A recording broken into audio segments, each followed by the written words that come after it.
दोस्तों नमस्कार। हमार पाठशाला के इस सत्र में आपका हार्दिक स्वागत है। हमारी जो सीरीज है वो आईसी 38 पे है। आज हम आईसी 38 का जो चैप्टर 13 है 13 है उस पे बात करेंगे। Policy conditions, documentation policy conditions. दोस्तों, जीवन बीमा कारोबार में जो दस्तावेज है उसका एक अपना महत्व है और हर चरण पे जो है दस्तावेजों का अलग अलग महत्व है। यानी जैसे मैंने अपने पिछली कक्षा में आपको बताया था कि जो बीमा है वो एक संविदा होता है और इसमें प्रस्ताव देना और प्रस्ताव की स्वीकृति ये दोनों ज़रूरी है। तो जब कोई प्रस्ताव देते हैं तो उस समय क्या-क्या दस्तावेज़ आवश्यक हैं और उनके उनमें क्या-क्या चीज़ें होनी चाहिए, उसको हम एक अलग चैप्टर में पढ़ेंगे। और यहाँ पर हम पढ़ रहे हैं कि अगर प्रस्ताव आपका स्वीकृत हो गया है, तो वो उसमें क्या-क्या उसमें डॉक्यूमेंट्स या क्या-क्या दस्तावेज़ जारी होते हैं और कौन से दस्तावेज़ का क्या महत्व है और किस दस्तावेज़ को कौन जारी करेगा और क्या होता है वो दस्तावेज़, उसके बारे में इस अध्याय में हम बात करेंगे। तो पॉलिसी चरण का दस्तावेज़, ठीक है? प्रथम प्रीमियम रसीद, जैसे मान लीजिए कि कोई बीमा पॉलिसी अगर अगर स्वीकृत कर ली गई है, प्रस्ताव स्वीकृत कर लिया गया है, तो सबसे पहला जो है बीमा कंपनी एक प्रथम प्रीमियम रसीद जारी करती है। ये प्रथम प्रीमियम रसीद जो है वो ये इस बात का प्रमाण होता है कि आपका जो प्रस्ताव है वो स्वीकृत हो गया, यानी संविदा पर हो गई है, संविदा 2 पक्षों के बीच में संविदा हो गई है।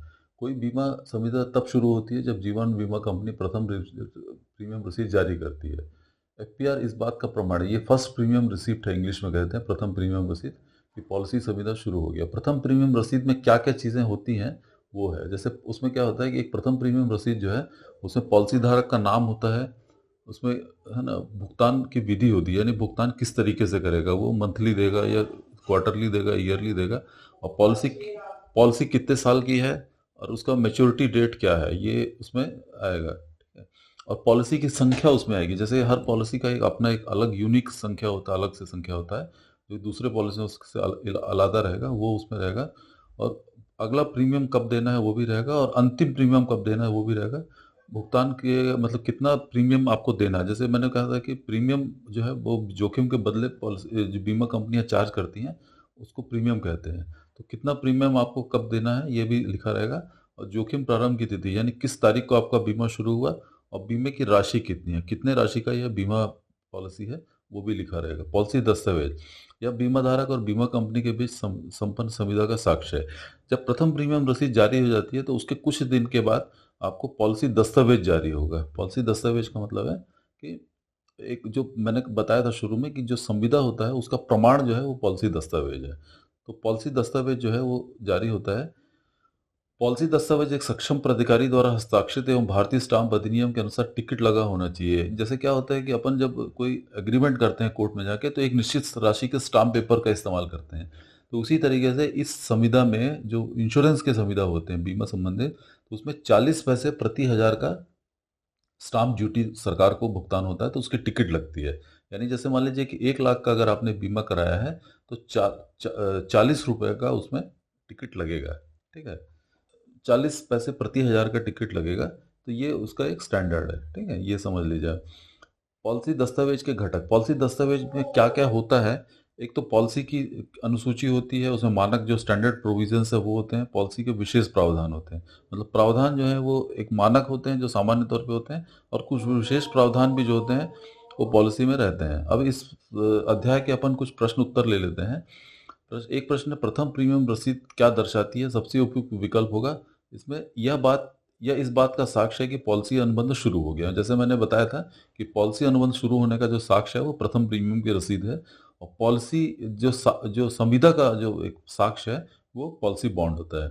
दूसरा, निम्नलिखित दस्तावेजों में से कौन सा विकल्प बीमा कंपनी और बीमा धारक के बीच हुए अनुबंध का साक्ष्य है? तो पॉलिसी दस्तावेज होगा दूसरा, है ना? इसके बाद अगर किसी पॉलिसी दस्तावेज के विवरण में के लिए जटिल भाषा का प्रयोग किया जाता है और उससे कोई अस्पष्टता उत्पन्न होती है तो इसे आमतौर पर कैसे समझा जाएगा? बीमा धारक के पक्ष में अगर मान लीजिए कि जो अनुबंध में अगर कोई चीज़ें ऐसी हैं जो बाद में विवादित हुई और स्पष्ट नहीं है, तो उसका जो फायदा है वो बेनिफिट ऑफ डाउट जो है वो हमेशा पॉलिसी होल्डर को मिलेगा, ये है। उसके बाद अगला है, उस विकल्प का चयन करें जो पॉलिसी दस्तावेज का सबसे अच्छा वर्णन करता है। तो इसका उत्तर है यह बीमा अनुबंध का साक्ष्य है। ये भी क्लियर है, उसको ज़्यादा बताने की जरूरत नहीं है। नीचे दिया गया कौन सा कथन सही है? अब इसमें से जो कथन है आप उसको पढ़ लीजिएगा। ये जो तीसरा कथन है वो ये है, प्रथम प्रीमियम रसीद इस बात का प्रमाण है कि पॉलिसी अनुबंध शुरू हो गया। ये सबसे उपयुक्त कथन है, इसलिए ये सही है। उसके बाद अगला है, प्रथम प्रीमियम की प्राप्ति के बाद बीमा कंपनी आगे प्राप्त होने वाले प्रीमियमों के लिए क्या जारी करेगा। जैसे मान लीजिए कि जो सबसे पहला जो प्रीमियम जमा किया जाता है पॉलिसी प्रस्ताव पत्र के साथ में, उसको कहते हैं प्रथम प्रीमियम रसीद, उसकी रसीद जो होती है। और उसके बाद जो प्रीमियम जमा होते हैं आगे के प्रीमियम, यानी अगर मान लीजिए आप हर साल दे रहे हैं तो हर साल जो आप प्रीमियम जमा करेंगे तो आपको एक रसीद जारी होगी बीमा कंपनी के द्वारा, उसको कहते हैं नवीनीकरण premium receipt, revival renewal premium receipt, है ना। ये याद रखिएगा, नवीनीकरण प्रीमियम रसीद। पुनर्चलन का मतलब होता है कि पॉलिसी जब बंद हो जाए उसको पुनः चालू कराएं, तब वो जो रसीद जारी होती है उसको बोलते हैं रिवाइवल प्रीमियम रिसिप्ट, ठीक है। तो यहाँ पर इसका सही उत्तर चौथा नंबर होगा। उसके बाद अगला प्रश्न है, अगर बीमित व्यक्ति मूल जीवन बीमा पॉलिसी दस्तावेज खो देता है तो क्या होगा। तो उसको दूसरी प्रति जारी होगी, और उसका उत्तर है एक, बीमा कंपनी अनुबंध के कोई बदलाव के बिना एक डुप्लीकेट पॉलिसी जारी करेगा। जिस शर्तों पे अनुबंध हुआ था उन अनुबंध की शर्तों पे बिना किसी परिवर्तन के नया पॉलिसी बॉन्ड या डुप्लीकेट पॉलिसी बॉन्ड जारी किया जाएगा। निम्नलिखित में से कौन सा कथन सही है। दूसरा है, पॉलिसी दस्तावेज पर सक्षम अधिकारी द्वारा हस्ताक्षरित किया जाना और भारतीय स्टाम्प अधिनियम के अनुसार स्टाम्प लगे होना चाहिए। यानी जैसे मैंने कहा कि 40 पैसे प्रति हजार का स्टाम्प होना चाहिए, और एक अधिकारी जो बीमा कंपनी के बिहाफ में उसका हस्ताक्षर होना जरूरी है। इनमें से कौन सा मानक बीमा पॉलिसी दस्तावेज का पहला भाग बनता है। तो इसमें उसका उत्तर होगा पॉलिसी अनुसूची। पॉलिसी शेड्यूल जो है वो पहला अनुसूची भाग होता है। उसके बाद अगला प्रश्न है, निम्नलिखित मानक, किसी मानक बीमा पॉलिसी दस्तावेज में मानक प्रावधानों वाले अनुभाग निम्नलिखित में से किसकी की जानकारी होगी।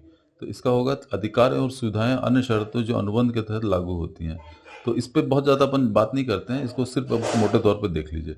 अगला प्रश्न है कि एक ऐसी महिला जो अनुबंध लेने के समय गर्भवती है उसके लिए गर्भावस्था के कारण मौत की जोखिम को कवर नहीं करने का एक क्लॉज मानक पॉलिसी दस्तावेज में कौन से खंड में शामिल किया जाएगा। जैसे क्या होता है कि कोई अगर महिला गर्भवती है तो उसको एक निश्चित समय के बाद जो है उसको बीमा पॉलिसी लेने का वो नहीं, क्योंकि ये माना जाता है कि गर्भावस्था के दौरान जोखिम ज़्यादा है। तो इसका होगा पॉलिसी के विशेष प्रावधान। इसमें मतलब पॉलिसी में शर्त लागू रहेगी कि जिस समय आपने बीमा लिया है उस समय अगर आप गर्भवती हैं तो ये विशेष प्रावधान एक पॉलिसी में किया जाएगा, जो पॉलिसी के विशेश प्रावधानों में रहेगा कि उस समय आपको जोखिम कवर नहीं मिलेगा। तो दोस्तों ये जो चैप्टर है वो यहाँ पर समाप्त होता है।